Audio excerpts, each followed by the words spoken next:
אנחנו בני האור, הם בני החושך, והאור ינצח את החושך. Per noi c'è uno scopo, distruggere Gaza, distruggere questo male assoluto, distruggere questo. اطلعوا من غزة ونيلوا حياتكم. אני אומר, אתם מפלצות. הם צריכים לזכור עם עמלק. This raw, primitive urge for revenge. And you've got these people, you can do anything you want to with them. كانوا ضربوني على رجلي وعيني، ضربوني بالحامة لا وخفت.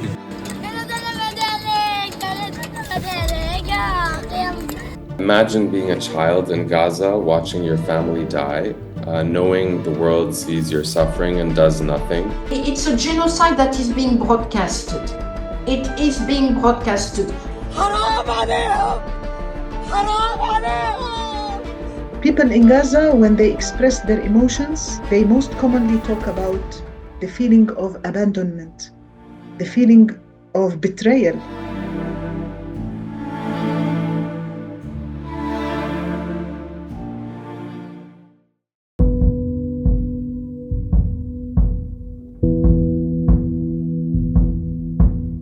Dehumanization is a systematic process of stripping a person or a community of their humanity, denying their emotions, erasing their dignity, and framing them as undeserving of protection or rights. אנחנו נלחמים בחיות אדם ואנחנו נוהגים בהתאם. مع هيك وحوش بشرية رايحين نتعامل كيف لازم. حركة حماس فتحت أبواب جهنم على قطاع غزة. אני אומר, אתם מפלצות. אנחנו נמשיך לרדוף אתכם, אנחנו נמשיך לצוד אתכם, נכה בכם עד שתיפלו לרגלינו. These statements make one thing unmistakably clear. Israel is not exempt from using dehumanizing language against Palestinians, and this rhetoric is not new. This language has accelerated since the 7th of October, but the language was already there. Amnesty International has detailed the dehumanization of the language used by Israeli authorities against Palestinians and shown how this language has become mainstreamed, part of the normal political discourse of Israel for several years. The Israeli government and military have long framed Palestinians as subhuman, as a threat that must be eliminated. And so when soldiers grow up hearing that, when they see their leaders calling for ethnic cleansing, it emboldens them. With the rise of the ultra-Orthodox movement, some rabbis began to describe Palestinians as the modern embodiment of the Amalekites, the first tribe said to have attacked the Israelites after the Exodus. This framing became more radical when Hamas was equated with Amalek, making its destruction a glorified religious duty. זכור את אשר עשה לך עמלק, נצטווינו. אנו זוכרים ואנו נלחמים. אני לא נרדם טוב בלי שאני רואה בתים קורסים בעזה. מה אני אעשה?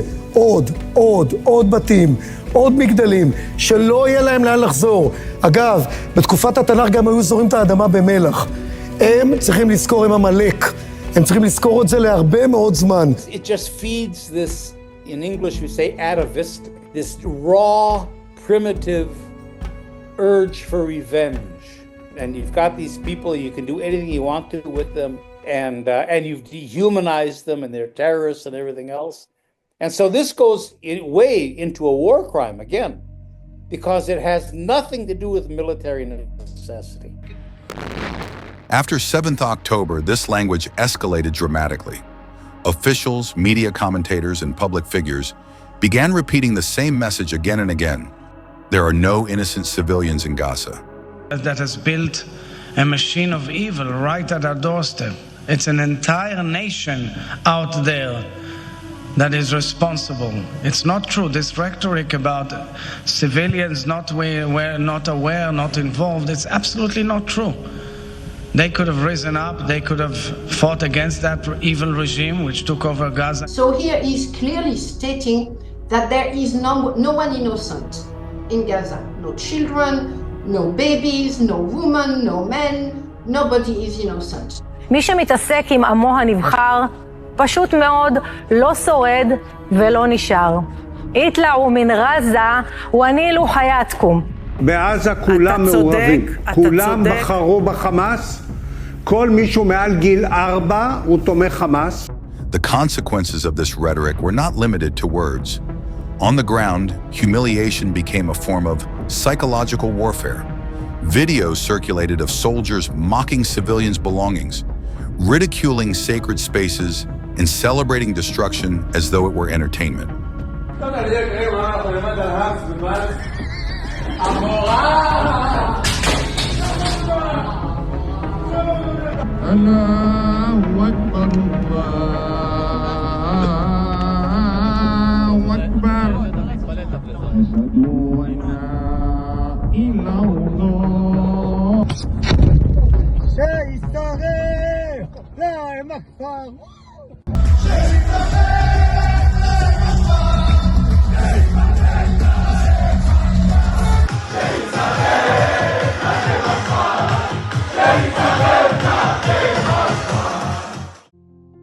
International law is unequivocal.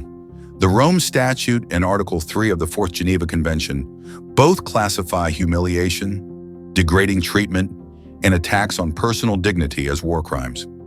These scenes are not isolated misconduct. They reveal a sustained pattern of psychological violence designed to terrorize, dehumanize, and break an entire population.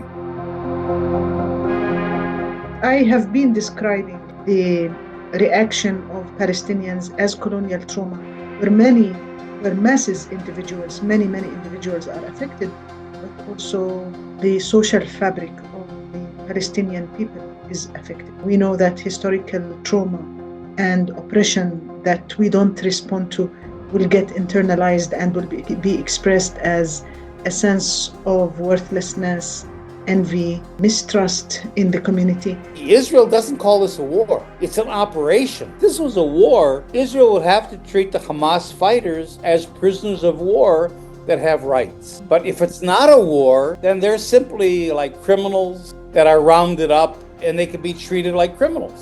So that's another way Israel manipulates international law, is by refusing to call it a war and therefore being able to do whatever it wants to the Palestinian prisoners. This climate intensified as mass, often arbitrary arrests swept across Gaza. Civilians were detained without evidence, held for months without contact, and disappeared inside detention camps. Such detentions extend beyond physical captivity. They rob individuals of autonomy, safety, and identity, deepening the sense of powerlessness that defines life under trauma. يعني نطلع كيف استوى فيه الاحتلال وجسمي يعني بحتاج لمكان صحي أكتر ولفرشة طبية أكتر من يعني الفراش اللي أنا عندي هذا ومش عارف كيف بدي أطيح من هذا الجسم على هذا هيك الدمار هذا اللي مسوي مش الحالة الصحية ما تسمح إنك تنام هيك على فراش هذا وعلى الدمار هذا. إيش ذنبي أنا يصير فيها هيك؟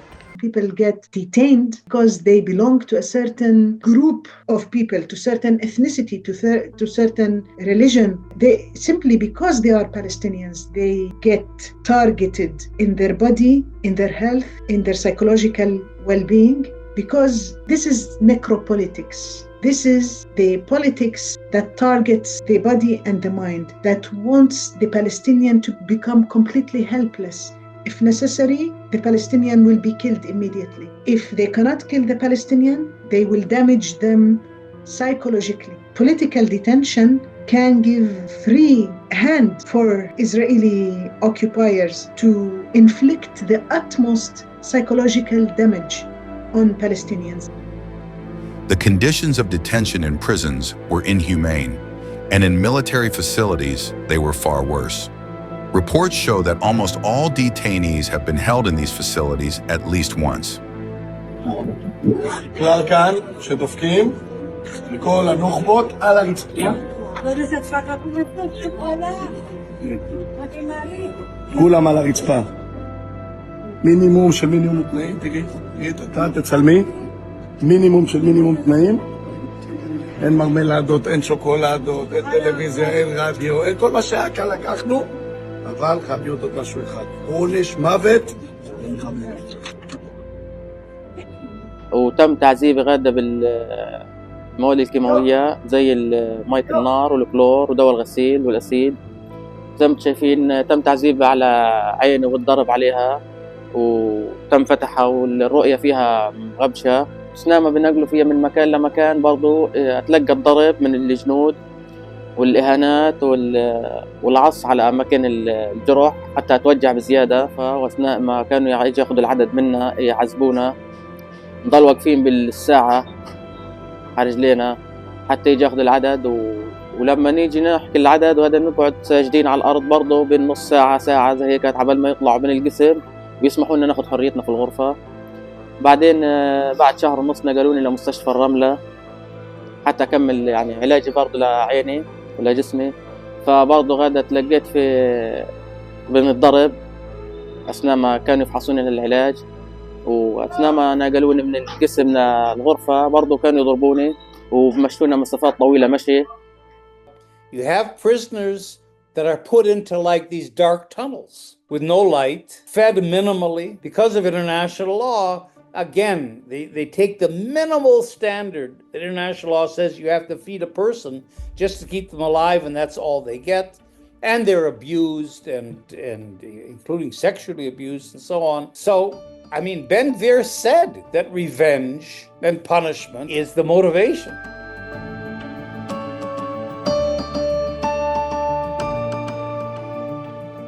نزل رابط وسلمت الجثث اللي هي قوات الاحتلال لوزارة الصحة، وجيت أنا زي أبناء الشعب الفلسطيني ندور على أولادنا اللي انفقدوا هذولا. جيت أنا أطلع على ابني اللي هو فقدته أنا يوم 7 أكتوبر، فطلعت على الشاشة في ملامح مش مبينة من الوجه عن التعذيب والعذاب لأنه عدو ظالم هذا. فإحنا اللي عرفناه من الشامة اللي في وجهه اللي عنده الخارو، وفي سنين الفك اللي قدام من تمه. Witness testimonies also reveal an organized and systematic practice of sexual torture against both men and women. This includes rape, forced stripping, forced filming, sexual assaults with objects and with dogs, as well as deliberate psychological humiliations aimed at degrading human dignity and completely erasing individual identity. We have seen horrible videos. We have seen videos of mass raping of Palestinians. We have seen videos of Israeli soldiers exposing their organs and peeing against Palestinian victims who are handcuffed and kneeling on the floor. We have seen horrible images and heard horrible stories. This is unprecedented. I've been working in the documentation of torture for more than 20 years.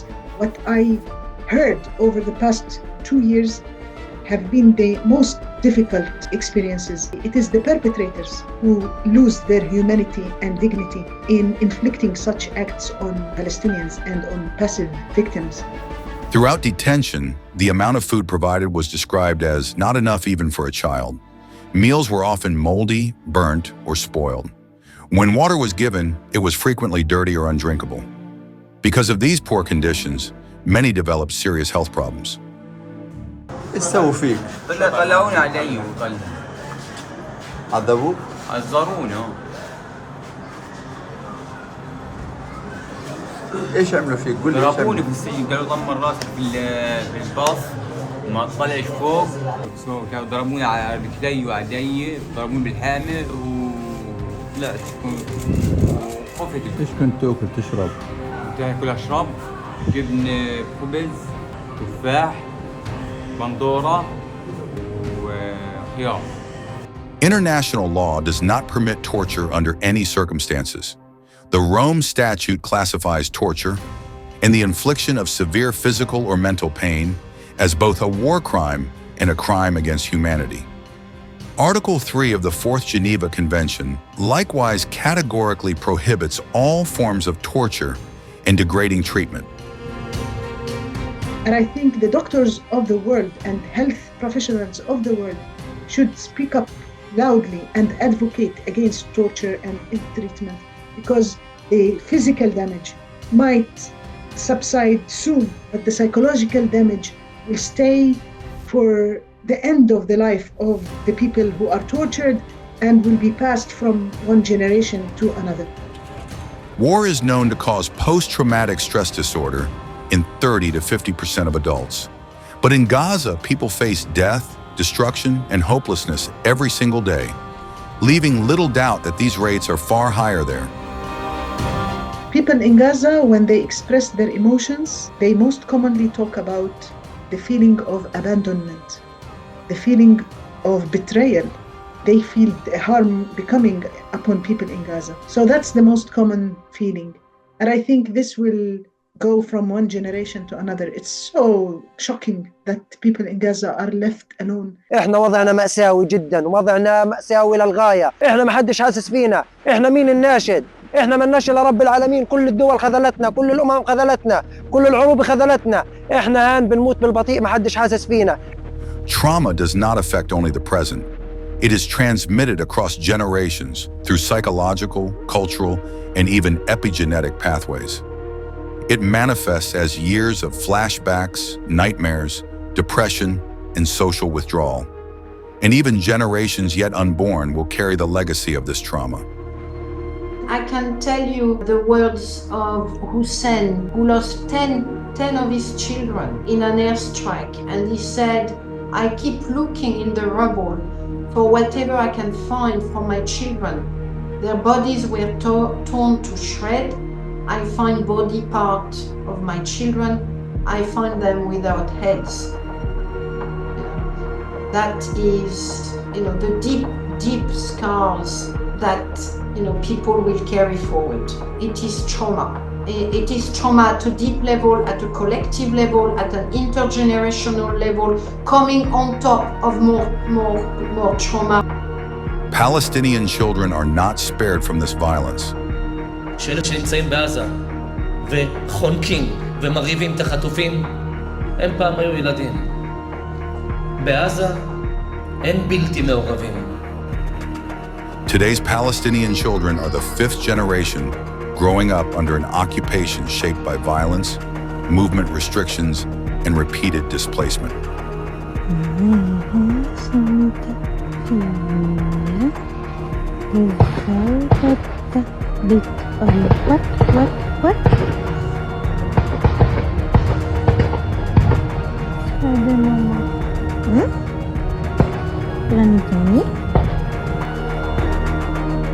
Even before the current extreme conditions, life was very difficult for children in Gaza because for many years, for 20 years now, they have lived under siege, isolated from the world, with very poor humanitarian situation, frequent electricity and water cuts, and food insecurity was above 60%, unemployment and poverty rates were very high, and they have lived 5 wars. Of course, all of this has intensified over the past 2 years. Can these people ever have kids themselves? Even if they do, are their families going to be stable in any way? I mean, these are people that are going to have all kinds of behavioral issues. Can somehow something be done to reconstruct a healthy society for Palestinians? I mean, that's why it goes way beyond, that's the genocidal part.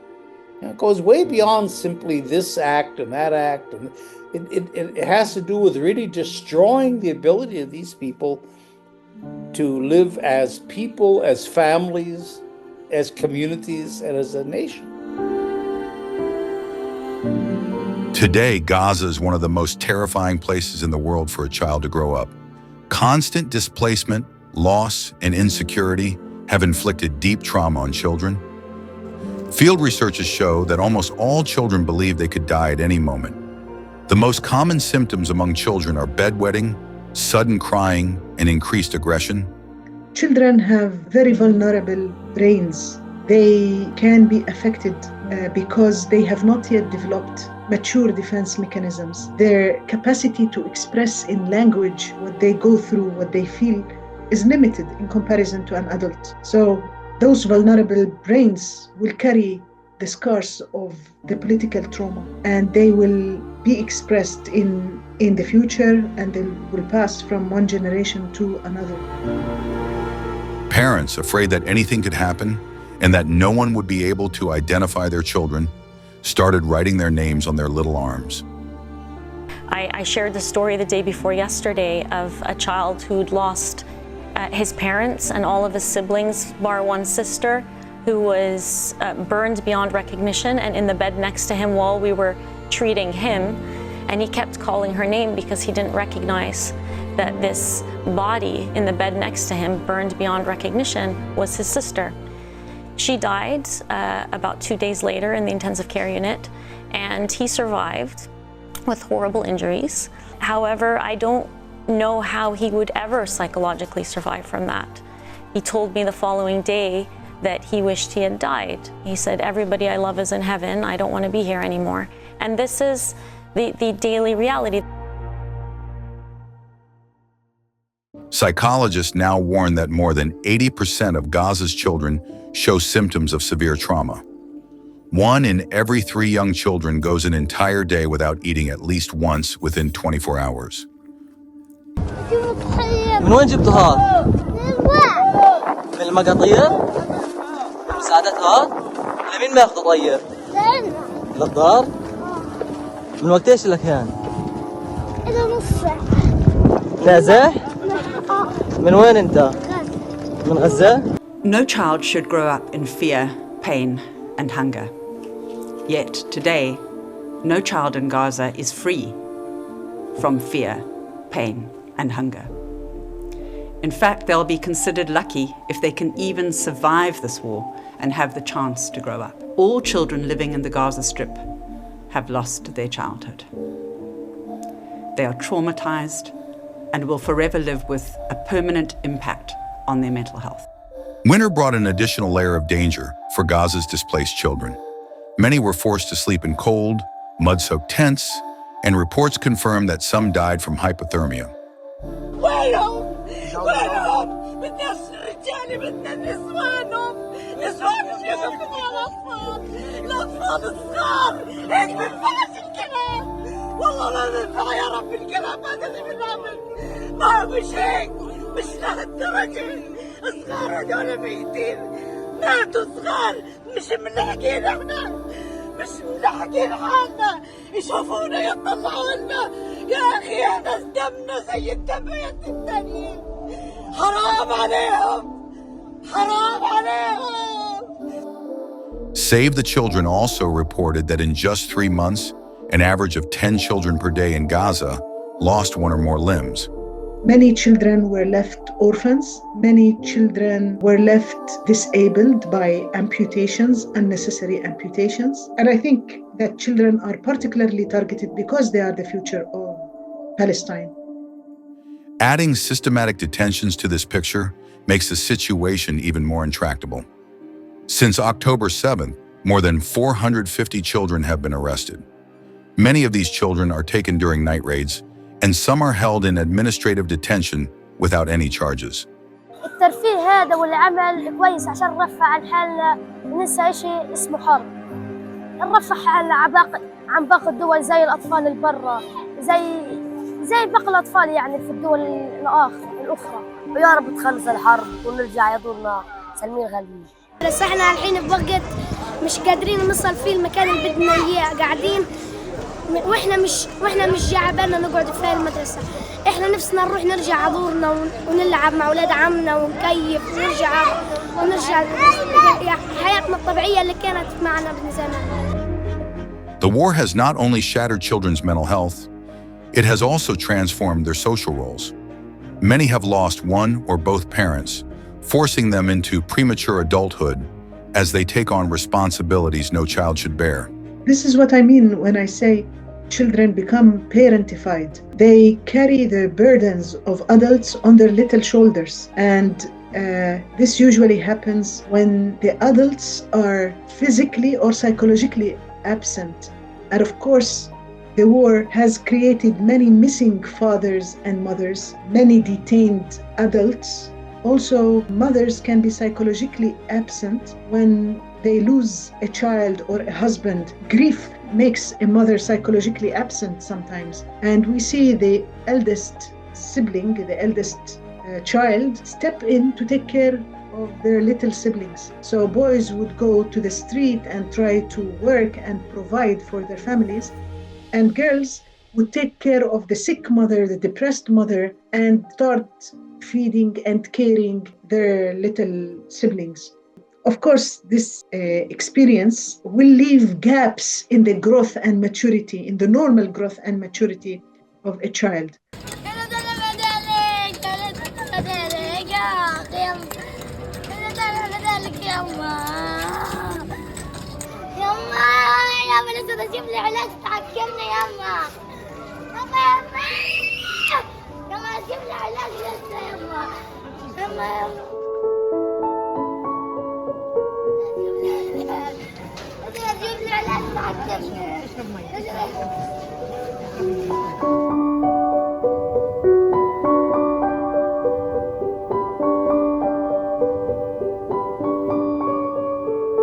احنا دارنا مهدومة، ويعني ابوي بخاطره حلو مع اللي بده يجيب لنا اكل وشرب ابوي كارته راحت وعمي راح، سيارة سيدي راحت، يعني صار وضعنا سيء في المدارس. يعني ليش جايب الحطب؟ عشان نطبخ وناكل، فيش يعني غاز وش يعني. بكفيكم الحطب هذا قديش؟ يعني بكفينا يوم وبكره من رحم الله. International law explicitly affirms that children and civilians are entitled to special protection during armed conflict. The Rome Statute classifies the infliction of severe physical or mental harm on a group as a grave international crime, constituting a crime against humanity and, in certain circumstances, genocide. The UN defined 6 grave violations against children during armed conflict. This is killing and maiming of children, and secondly, attack on hospitals and schools, and 3, the denial of humanitarian access. Of course, the outrageous death of children is almost historically unique. This is an extremely dark place in history. Of course, children and women are being deliberately targeted to weaken the resistance, to inject guilt in those who dare to challenge the occupation. طب بتعرف في ال5 سنين ما كنتش ادفن 600 نفر. انا ما شفتش اجرام غير الاجرام هذا، واغلبيتهم ايش اللي بدفنهم؟ طنيات ونسوان. بالنسبه لي لما اروح انام والله العظيم ما بعرف النوم، من شفت الطليات او من شفت النساء او من شفت شيء، يعني ايش ذنبهم يعني الاطفال هذول؟ يعني للامانه شيء كئيب جدا. ايش اقول لك؟ الواحد نفسه ياكل، بالك ما فيش مجال انك تاكل من الشفات اللي بتشوفها. So the targeting of women is seen not merely as an attack on individuals, but as a strategic blow against the integrity of the entire society. Palestinian women are viewed as those who, while navigating grief, also rebuild life, tend to collective wounds, and carry the culture of resistance into the future. Even in moments of the heaviest loss, the invisible labor they sustain remains an indispensable element of Palestine's collective resilience. Somud. This war is not taking place only by weapons and war, also by knowledge and truth and history. And we know that the victorious, the triumphant, they write history. Israel does the killing and tell the story. So who keeps the Palestinian narrative? The women. How do we know the Palestinian history? Through the stories of our mothers and grandmothers. And this is a very important epistemological resistance, because our narrative of history and the truth is being subjugated. And it is thanks to the resistance of women that we have access to our collective history and collective memory. All these attacks, losses, and systematic humiliations have created a collective trauma in Gaza that will last for generations.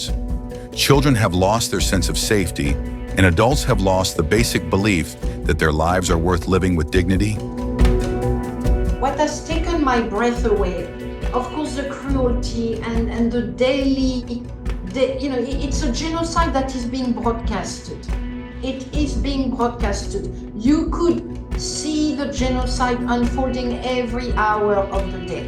because people are documenting what is being done to them.